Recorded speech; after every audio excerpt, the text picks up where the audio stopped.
অনেক দূরের এক রাজ্যে বাস করত রাজকুমার অয়ন। সে ছিল সাহসী, দয়ালু এবং সবার প্রিয়। কিন্তু এক রাতে এক অদ্ভুত স্বপ্নে সে দেখল চাঁদের দেশে বন্দি এক পরী কাঁদছে। না, আমি চুপ করে থাকতে পারি না, আমি সেই পরীকে বাঁচাতে যাব।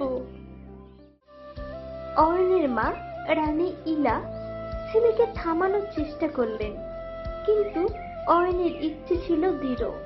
সে তার মায়ের কোনো কথাই শুনল না।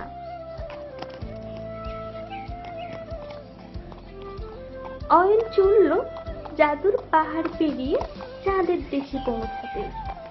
পথে তার সঙ্গে দেখা হলো এক বুড়ো সাধুর। হে রাজকুমার, চাঁদের দেশে যেতে হলে তোমায় এই জাদুর পালক নিতে হবে। এটা তোমায় উড়তে সাহায্য করবে। আপনাকে অনেক ধন্যবাদ সাধু বাবা, আমি সেই পরীকে মুক্ত করেই ফিরবো। অয়ন উড়ে চলল চাঁদের দেশে, যেখানে ছিল এক জাদুকর, তার নাম ছায়াময়। সেই পরীকে বন্দি করে রেখেছিল সে নিজের শক্তি বাড়ানোর জন্য। তুমি কি ভেবেছো আমায় হারাতে পারবে রাজপুত্র? ভালো শক্তি কখনো হারে না, আমি তোমার জাদু ভাঙতে এসেছি। দীর্ঘ লড়াইয়ের পর অয়ন ছায়াময়কে পরাজিত করে পরীকে মুক্ত করল। চারিদিকে আবার আলো ছড়িয়ে পড়ল। চাঁদের রাজ্য ফিরে পেল তার জাদু। ধন্যবাদ অয়ন, তুমি শুধু আমার নয়, পুরো চাঁদের দেশকে রক্ষা করেছ। অয়ন ফিরে এলো নিজের রাজ্যে, সঙ্গে চাঁদের পরীও। রাজ্যে উৎসব শুরু হলো। চাঁদের আলো যেন আরো উজ্জ্বল হয়ে উঠল সেই রাত থেকে। একটা খামারে মতি নামে একটি গরু থাকতো, আর মুন্নি নামে একটি মুরগি থাকতো। তারা ছিল একে অপরের ভালো বন্ধু। মতি আপা, তুমি কত কাজে, সবাই তোমার দুধের প্রশংসা করে। তোমার ডিমও তো খুব উপকারী মুন্নি, প্রতিদিন তো মালিক নিয়ে যায়।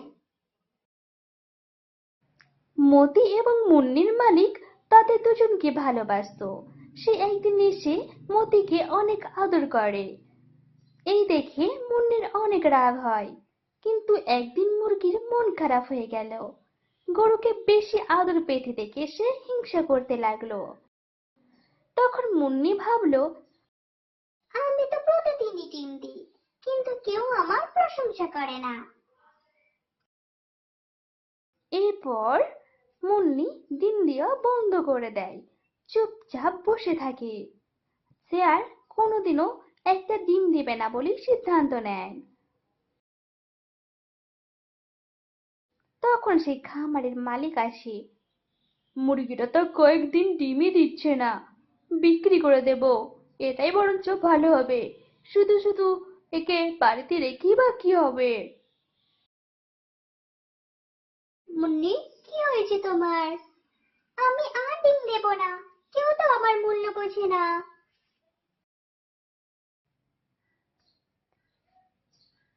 মুন্নি বুঝতে পারলো তার অহংকার ও লোভ তাকে বিপদে ফেলে দিয়েছে।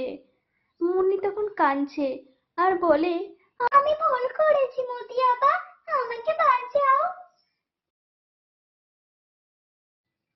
তখন মতি সেই খামার মালিকের সামনে গিয়ে দাঁড়ায় এবং সে বলে, মালিক, তুমি যদি মুন্নিকে বিক্রি করো তাহলে আমি আর দুধ দিব না। মালিক তখন অবাক হয়ে যায় মতির কথা শুনে। আচ্ছা আচ্ছা, ঠিক আছে, মুরগিটা থাকুক। এরপর মতি আর মুন্নি আবার সেই খামারের মধ্যে থাকে। মুন্নি তখন লজ্জিত হয়ে বলে, আমি ভুল বুঝেছিলাম, এখন থেকে নিজের কাজ মন দিয়ে করব। তখন মতি বলে, বন্ধু মানে পাশে থাকা, ভালো সময়েও আর খারাপ সময়েও।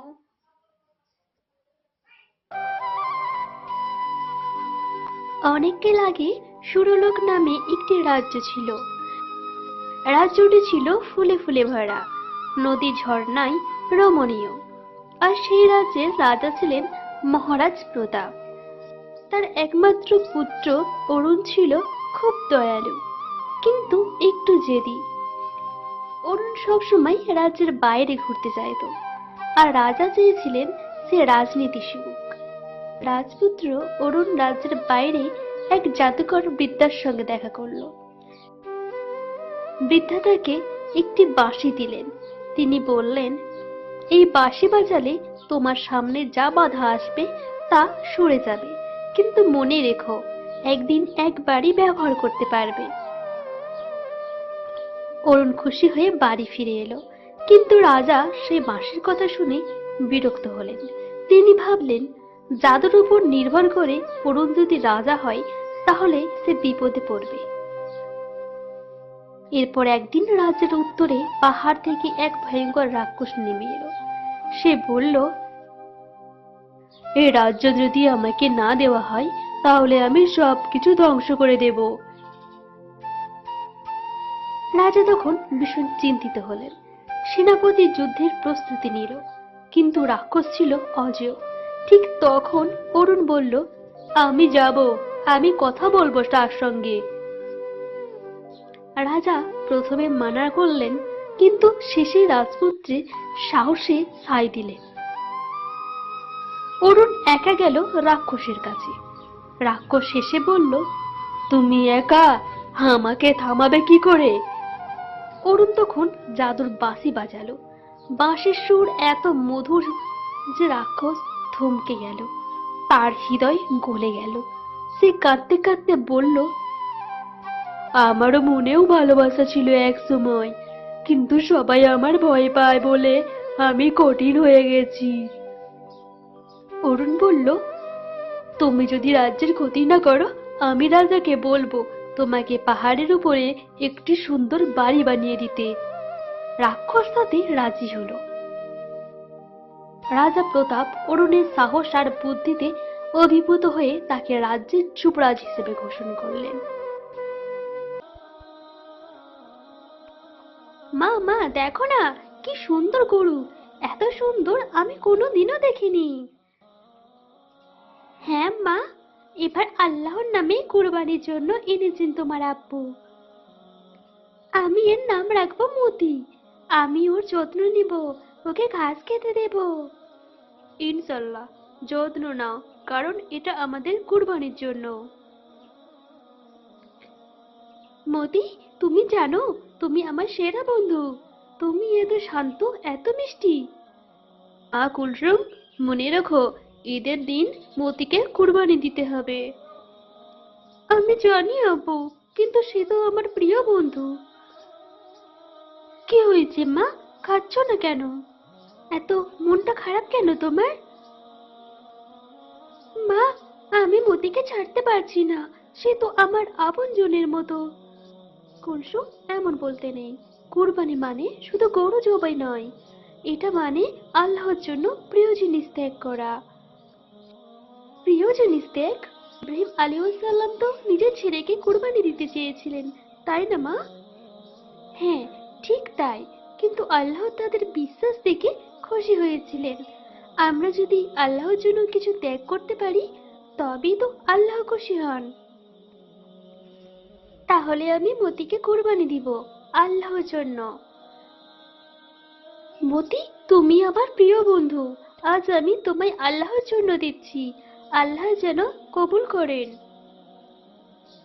আমার ছেলে এবার কুরবানির আসল মানে বুঝেছে। শুধু কাটাকাটি নয়, এটা হলো ত্যাগ, দয়া আর আল্লাহর আদেশ মানা। আমি অনেক খুশি মা, কারণ আল্লাহ যে খুশি হয়েছেন। কুরবানি মানে শুধু পশু জবাই নয়, এটা মানে আমাদের প্রিয় কিছু আল্লাহর জন্য উৎসর্গ করা। কুলসুমের মতো ছোটরা যদি সেটা বুঝতে শেখে তবে আমাদের ঈমান আরো মজবুত হবে।